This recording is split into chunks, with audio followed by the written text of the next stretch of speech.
When you love something deeply, like your kids, you lose perspective. You're highly emotional. You can't see the truth.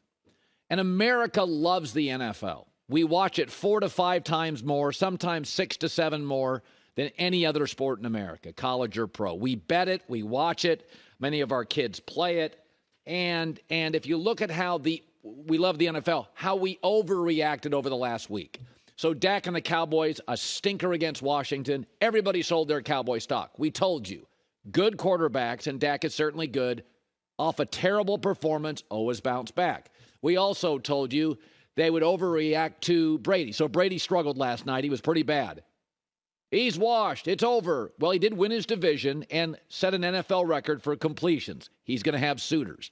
Daniel Jones beat the awful Vikings. His 2 best games of the year were arguably against the Vikings' terrible defense. Now he's Joe Montana. Trust me, against Philadelphia on the road, 7.5, 8-point underdog. He's going to face pressure. He's not going to throw for 300 yards. When you love something, you lose perspective, and everybody lost perspective on the Cowboys because of that stinker against Washington. Take a deep breath. Now everybody's freaking out. Dallas to the Super Bowl. Stop sign. The Niners at home will have almost a 2.5-day preparation advantage. Dallas isn't happy with it. Dallas didn't get home and go to bed till 2, 3 in the morning. The Niners game, and they'll be at home, they don't have to fly to it, was over Saturday afternoon. Huge edge, San Francisco. Better roster, better coach, home field advantage, 2 to 2.5 day prep advantage. But let's watch the Cowboys, shall we? It was a nice performance. Here's the very, very good news for Dallas. Mike McCarthy, this offensive line, has come together post-Thanksgiving. They got it going on.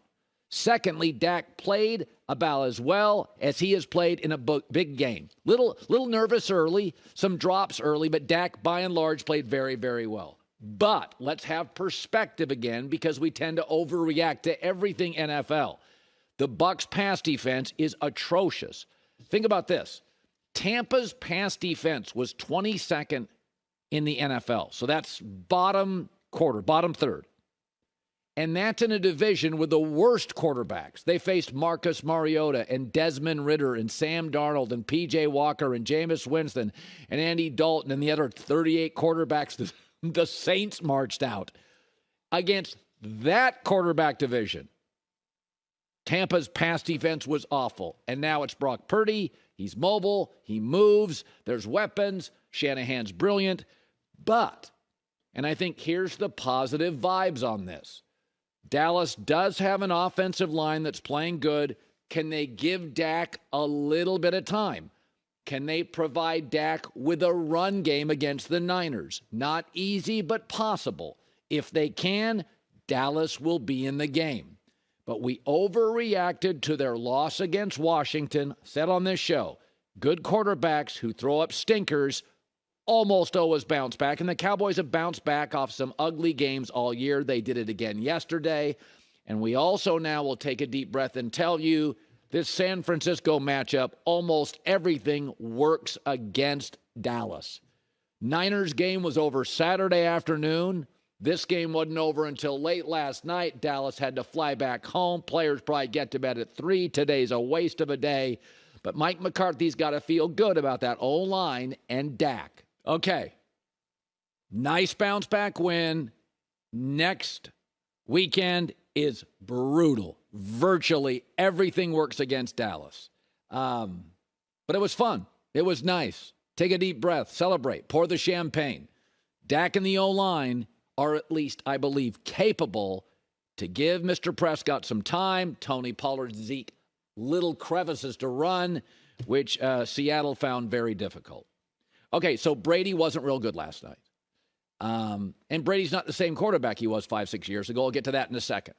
So when Brady stepped to the microphone after a very, very humbling loss, it kind of did sound like thanks and good night. There's a lot of speculation Tom could go to Vegas. I think Miami is also interesting. Despite the leaks, they're all in on Tua. I don't know. Tom knows the division. Tom won a lot of games in that division. I don't think Tua matches up with Josh Allen twice a year. Be that as it may, Vegas makes a lot of sense. They have his buddy Josh McDaniels, elite running back, elite tight end, elite slot receiver, elite sideline receiver. They're going to make a run. It seems inevitable. Just say it out loud. AFC West, Mahomes, Herbert, Russell Wilson, Jarrett Stidham. Yeah, they're going to make a move. They're going to make a move. So I would guess it would be Brady. They may draft a quarterback, but again, Mahomes twice a year, Herbert twice a year, Russell Wilson maybe with an offensive coach twice a year. I don't think you're going with a kid. I think they'll go after Brady. Now, Brady in the last 3 years is a different quarterback. Remember when he got to Tampa? Remember the urgency. Get me a right tackle. Get me Leonard Fournette. Get me AB. Get me Gronk. Get me this. Get me. That was to protect Tom. Brady knows now what he is. It's not a coincidence. He went from weapons-starved New England to weapons-loaded Tampa. Tom needs others to protect him and elevate him. There was no James White story in Tampa or Julian Edelman story where Tom took Danny Amendola's story, solid player, and made him a star, right? Made him a go-to guy or big individual catches in big games. Those days are over. Brady went to Tampa because they could protect him as he ages, and he's old, and he doesn't elevate. That's not his game anymore. He needs to be elevated. He doesn't take average guys or unspectacular guys and elevate them. It's not who he is. That's what the greats in this game do. I mean, Joe Burrow is missing 3 offensive linemen and beats the Ravens. Justin Herbert carries a head coach in Brandon Staley, who's going to retain his job, but in 2 years has created no identity. Josh Allen carries a bad O-line and a serviceable at best run game.